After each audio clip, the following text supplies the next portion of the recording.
Hello प्यारे बच्चों, स्वागत है आपका अपने प्यारे YouTube channel the Rage institute में।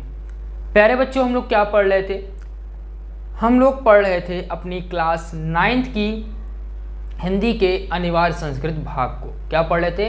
अपनी क्लास 9th की हिंदी के अनिवार्य संस्कृत भाग को पढ़ रहे थे, जिसमें प्यारे बच्चों हम लोगों ने अपना अनिवार्य संस्कृत का तृतीय पाठ आपका जो है पुरुषोत्तम रामः, ठीक है, पुरुषोत्तम रामः प्रारंभ किया था, जिसमें हम लोगों ने एक भाग में पुरुषोत्तम रामा के कुछ जो भी हमारे श्लोक हैं उनको कवर किया था।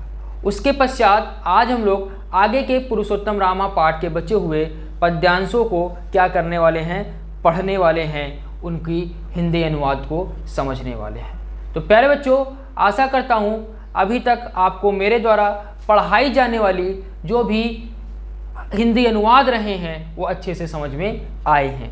तो प्यारे बच्चों, चलिए बिना किसी देरी के हम लोग क्या करते हैं, प्रारंभ करते हैं अपने पुरुषोत्तम रामा के आगे के पद्यांशों को। ठीक है, क्या है प्यारे बच्चों आगे का?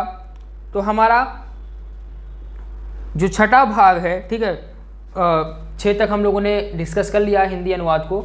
हमारा जो 7th है उसकी बात करते हैं। तो वो क्या है, देखिए, रक्षिता स्वयस्य धर्मस्य स्वजनस्य च रक्षिता वेद वेदांग तत्वज्ञो धनुर्वेदे च निष्ठिता। ठीक है, क्या है? रक्षिता स्वस्य धर्मस्य स्वजनस्य च रक्षिता, कि रक्षिता अर्थात रक्षा करने वाले हैं, रक्षिता अर्थात रक्षा करने वाले हैं, स्वस्य धर्मस्य, ठीक है, अपने धर्म की, जो राम हैं वह अपने धर्म की रक्षा करने वाले हैं, अपने धर्म के रक्षक हैं। ठीक है, स्वजनस्य च रक्षिता, अपने स्वजनस्य अपने परिजनों की रक्षा करने वाले हैं। क्या है? रक्षिता स्वस्य धर्मस्य स्वजनस्य च रक्षिता, कि रक्षिता अर्थात रक्षा करने वाले हैं, जो राम हैं वह अपने धर्म के रक्षक हैं और अपने लोगों की, ठीक है, अपने परिजनों की रक्षा करने वाले हैं। वेद वेदांग तत्वज्ञो धनुर्वेदे च निष्ठिता, कि वेद और वेदांग, वेदों के जितने भी अंग हैं, वेद और वेदांग के तत्वों को, ठीक है, वेद और वेदांग तत्व यानी वेदांग के तत्वों को, वेद वेदांग तत्वज्ञो, ज्ञो का अर्थ है ज्ञान, ठीक है, जानने वाले। तो वेद वेदांग तत्वज्ञो अर्थात वेद और वेदांगों के तत्वों को जानने वाले हैं। धनुर्वेदे च निष्ठिता, और धनुर्विद्या में, निष्ठिता का अर्थ होता है निपुण है, और धनुर्विद्या में क्या है? वह निपुण हैं, धनुर्विद्या में वह निपुण हैं। आई बात समझ बच्चों? क्या है? पुनः देख लीजिए कि रक्षिता स्वस्य धर्मस्य स्वजनस्य च रक्षिता वेद वेदांग तत्वज्ञो धनुर्वेदे च निष्ठिता, कि जो भगवान राम हैं वह अपने धर्म के रक्षक हैं, ठीक है, और अपने धर्म के रक्षक हैं और अपने परिजनों की रक्षा करने वाले हैं। वे, ठीक है, वे वेद और वेदांग के तत्वों के ज्ञाता हैं, जानने वाले हैं। धनुर्वेदे च निष्ठिता, और धनुर्विद्या में क्या है? वह निपुण हैं। ठीक है, आई बात बच्चों समझ में? आशा करता हूँ बात आपको समझ में आ गई होगी। आगे बढ़ते हैं, अगला हमारा क्या है? अगला देखिए, सर्वशास्त्रार्थ तत्वज्ञ स्मृतिमान प्रतिभावान सर्वलोकप्रिया साधुर्दीनात्मा विचलक्षणा। ठीक है, सर्वशास्त्रार्थ तत्वज्ञ, यही सभी, सर्व अर्थात सभी शास्त्रों के, ठीक है, क्या है? सभी शास्त्रों के अर्थ, ठीक है, शास्त्रार्थ लिखा हुआ ना, शास्त्रों के अर्थ, सर्वशास्त्रार्थ तत्वज्ञ यानी सभी शास्त्रों के अर्थों के तत्व को जानने वाले। क्या है? सभी शास्त्रों के तत्व अर्थ के तत्व को जानने वाले। स्मृतिमान, ठीक है, अच्छी स्मरण शक्ति वाले, ठीक है, स्मृतिमान यानी सब कुछ याद रखने वाले, अच्छी स्मृति वाले। प्रतिभावान, प्रतिभा संपन्न, प्रतिभाशाली। सर्वलोकप्रिया, संपूर्ण लोक में प्रिय। साधुर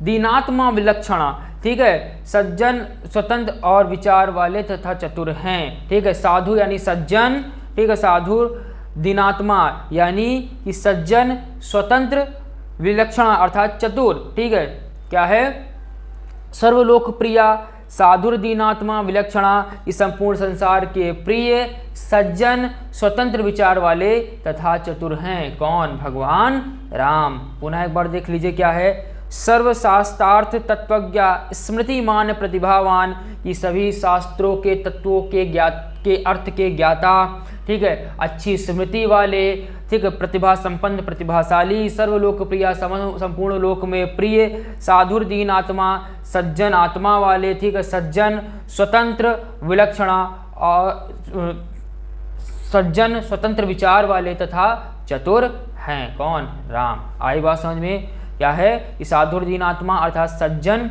और स्वतंत्र विचार वाले, विचक्षणा अर्थात चतुर हैं। ठीक है, चतुर, विचक्षणा का अर्थ होता है बच्चों चतुर। आई बात समझ में? आशा करता हूँ बात आपको समझ में आ गई होगी। आगे बढ़ते हैं। ठीक है, आई बात समझ में प्यारे बच्चों? चलिए, तो आशा करता हूँ यहाँ तक बात समझ में आ गई होगी।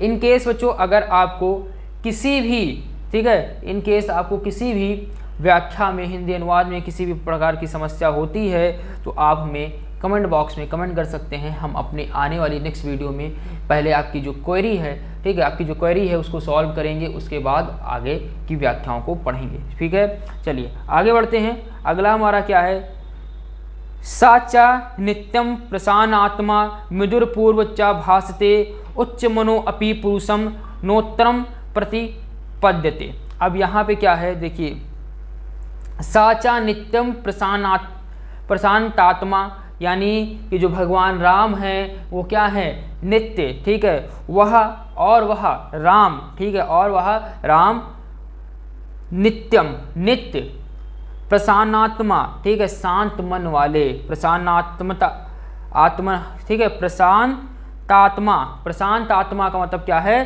प्रशांत आत्मा का अर्थ है शांत मन वाले, कि जो वह जो राम है वह शांत मन वाले हैं।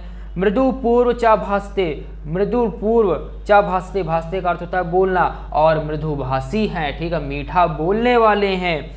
उच्च मानो अपि पुरुषम, ठीक है, उच्च पुरुष होने के बाद भी स्वाभिमानी, उच्च मानो अपि मतलब स्वाभिमानी होने के बाद भी, परुषम का अर्थ होता है कठोर, नोत्तरम नहीं देते, नोत्तरम का अर्थ है उत्तर नहीं देते हैं, प्रतिपद्यते वचन कहते हैं। ठीक है, अर्थात यहाँ पे क्या है, नोत्तरम का है उत्तर नहीं देते, प्रतिपद्यते देते हैं। यहाँ पे अर्थ क्या है बच्चों, कहते हैं। प्रतिपद्यते का अर्थ है कहते हैं, क्या है, प्रतिपद्यते का अर्थ है कहते हैं। पुनः देखिए, साचा नित्यम प्रशांतात्मा मृदुर पूर्व चाभासते उच्च मानो अपि परुषम नोत्तरम प्रतिपद्यते, कि और वह राम नित्य शांत रहने वाले हैं, नित्य शांत मन वाले हैं, मृदुभाषी हैं, मीठा बोलने वाले हैं, स्वाभिमानी होने के बाद भी वह किसी को कठोर वचन नहीं कहते हैं। ठीक है, स्वाभिमानी होने के बाद भी वह किसी को कठोर वचन नहीं कहते हैं। आई बात समझ प्यारे बच्चों?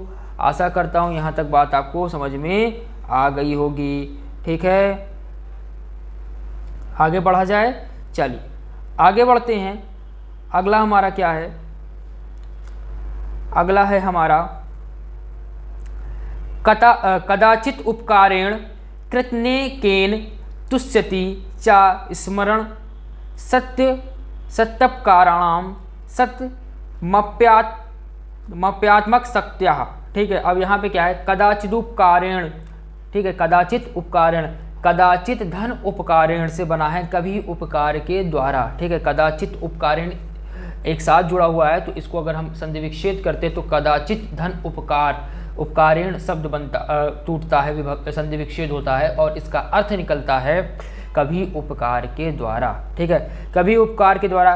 कृतनेकेन, ठीक है, कृतने धन एकेन, कृतने धन एकेन, इसमें भी दो शब्द जुड़े हुए हैं जिसका अर्थ है एक के किए जाने पर। ठीक है, क्या है, कृतनेन एकेन अर्थात एक के किए जाने पर, कि कभी उपकार के द्वारा। ठीक है, और इसका अर्थ है एक के किए जाने पर तुष्यते संतुष्ट हो जाते हैं। क्या होता है, तुष्यति संतुष्ट हो जाते हैं कि यदि कभी कोई एक भी उपकार कर देता है तो उसी से संतुष्ट हो जाते हैं। कौन? राम। यदि कोई एक भी उपकार कर देता है तो राम जो है वह एक के उपकार से भी क्या हो जाते हैं? संतुष्ट हो जाते हैं।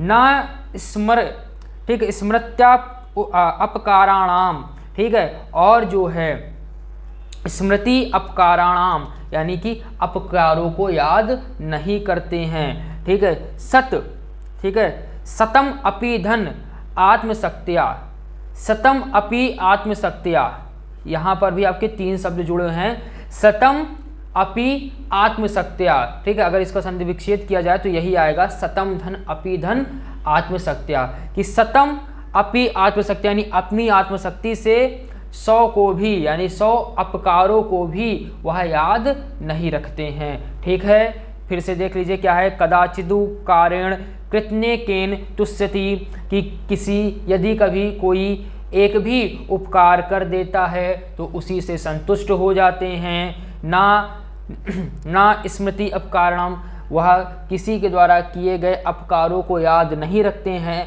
और वह अपनी इच्छा शक्ति के द्वारा, ठीक है, वह अपनी आत्मशक्ति के द्वारा किसी के द्वारा किए गए 100 अपकारों को भी याद नहीं करते हैं। आई बात समझ बच्चों? आशा करता हूँ यहाँ तक बात आपको समझ में आ गई होगी। आगे बढ़ते हैं, और आगे बढ़ते हुए हम लोग अपने अंतिम चरण पे पहुँचते हैं। ठीक है, अंतिम हमारा क्या है?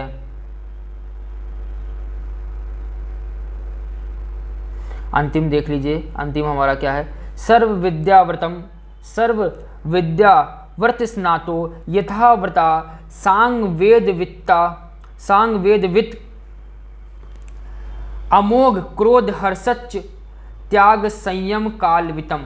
ठीक है, अब यहाँ पर देखिए क्या कहा जा रहा है, सर्व विद्याव्रत स्नातो, सभी प्रकार की विद्याओं में पारंगत अर्थात सभी विद्याओं के जानकार, यथावत, ठीक है, क्या है, सभी विद्याओं के जानकार, यथावत भली प्रकार से। ठीक है, यथावत का मतलब होता है भली प्रकार से जानने वाले, कि सभी विद्याओं में पारंगत और भली प्रकार से जानने वाले, सांग वेदवित, सभी वेदों के 6 अंगों के जानकार हैं। यथावत सांग वेदवित अर्थात वेदों के 6 अंगों के जानकार हैं। कौन? राम। कि राम जी जो हैं, भगवान राम जो हैं, सभी विद्याओं में पारंगत और वेदों के 6 अंगों के जानकार हैं। अमोघ, जो अमोघ का अर्थ है जो कभी भी खाली ना जाए। ठीक है, अमोघ का अर्थ है जो कभी भी खाली ना जाए। अमोघ क्रोध हर्षच, कि उनका जो क्रोध है, जो उनका हर्ष है, जो उनकी प्रसन्नता है, वह कभी निष्फल होने वाली नहीं है। त्याग संयम, त्याग संयम कालवित, ठीक है, त्याग संयम और, ठीक है, वे त्याग संयम के समय को जानने वाले हैं, यानी त्याग और संयम को जानने वाले हैं। कौन? भगवान राम। पुनः देख लीजिए, सर्व विद्या व्रत स्नातो यथावत सांग वेद वित्त अमोघ क्रोध हर्षच त्याग संयम कालवित, अर्थात सभी विद्याओं में पारंगत, सभी विद्याओं को जानने वाले, वेदों के 6 अंगों के जानकार, जानकार, ठीक है, उनका क्रोध और हर्ष निष्फल ना होने वाला, और वह त्याग संयम और काल, ठीक है, त्याग संयम कालवित, ठीक है, संयम के समय को जानने वाले हैं। ठीक है, अर्थात उस समय को जानते हैं कि किस समय क्या करना चाहिए, वस्तुओं का संग्रह करना चाहिए और किस समय उनका त्याग करना चाहिए, उन्हें भली भांति ज्ञान है। आई बात समझ बच्चों? आशा करता हूँ यहाँ तक बात आपको समझ में आ गई होगी। तो इसी के साथ बच्चों आपका पुरुषोत्तम रामा पाठ जो है वह भी होता है समाप्त। ठीक है, तो इसी के साथ आपका पुरुषोत्तम रामा पाठ बच्चों होता है समाप्त। आशा करता हूँ आपको यह जो पाठ था उसका जो हिंदी अनुवाद था वो अच्छे से आपको समझ में आ गया होगा। तो बच्चों अगर वीडियो पसंद आई हो, हिंदी अनुवाद आपको पसंद आया हो, तो वीडियो को ज़्यादा से ज़्यादा लाइक करें, वीडियो को ज़्यादा से ज़्यादा शेयर करें अपने दोस्तों के साथ, और हमारे साथ इसी तरह से जुड़े रहें और पढ़ते रहें।